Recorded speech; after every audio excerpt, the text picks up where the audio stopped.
Paul dit quoi? Ne savez-vous point que votre corps, c'est quoi? C'est le temple. Or, le temple de Dieu n'est pas sur la terre. Ah. Mais on a dit à Moïse, construire un tabernacle selon le modèle que tu as vu aussi. Il y a un modèle vu au ciel. Il y a un modèle qui n'est pas sur la terre. C'est ce que tu dois en construire. Alors, quand toi tu reçois Christ, quand tu crois à Christ, tu deviens le ciel. Et le ciel, qui a le modèle qu'avait vu Moïse, c'est pourquoi tu deviens le temple. C'est en toi que Dieu commence à régner. Oh. Dieu ne règne plus dans le ciel, mais Dieu commence à régner dans l'homme. Ça veut dire que quand Dieu règne dans l'homme, l'homme devient l'habitation de qui? L'habitation de Dieu. Or, la Bible dit, les cieux sont le trône de Dieu et la terre c'est quoi? C'est son marchepied, voilà. Ça veut dire, cette partie charnelle que j'ai déjà sacrifiée, et cette partie âme de moi, et cette partie esprit, Dieu les récupère.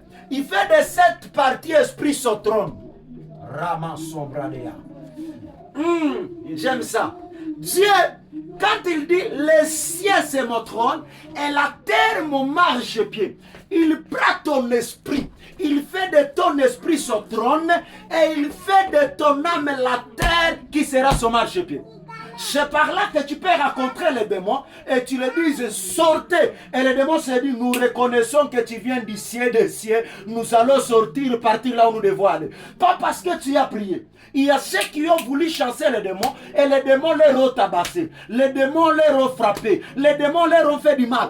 Parce qu'ils ne sont pas encore l'habitation de Dieu. Mais quand tu deviens l'habitation de Dieu, en marchant, les gens voient Dieu à toi. En parlant, les gens voient Dieu à toi. En exerçant, les gens voient Dieu à toi. Ma prière pour toi, c'est que tu commences à faire toutes choses comme Dieu. Parce que tu es l'habitation de Dieu. Tu es le ciel des cieux. Tu es toi-même le ciel. Tu es toi-même l'espace. Aïe! Tu es toi-même la terre. Or, si tu es la terre, la Bible dit que la terre produise la semence qui est en elle. Ah, ça veut dire qu'il y a une semence qui est à toi que tu vas donner ordre de produire. Il y a une lumière qui est cachée sur toi. La Bible dit, et la terre est informe et comment? Et vide. C'est toi. C'est pendant que tu deviens le trône, que tu deviens l'habitation de Dieu, que tu peux dire maintenant, terre est sur toi de la lumière. Terre produit les arbres. Terre produit les animaux. Il y a en toi des choses que tu dois commencer à produire.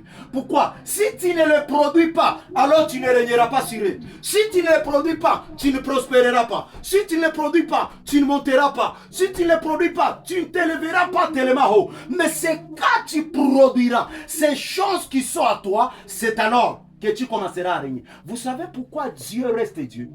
C'est parce que sa capacité de dominer est élevée plus que la capacité de tout autre créateur. Je dis, ce qui fait que Dieu reste Dieu, ce n'est pas parce que nous l'avons rencontré ou nous l'avons trouvé Dieu sur la terre. Mais c'est parce que sa façon de dominer n'est pas égale à la façon d'une autre personne de dominer.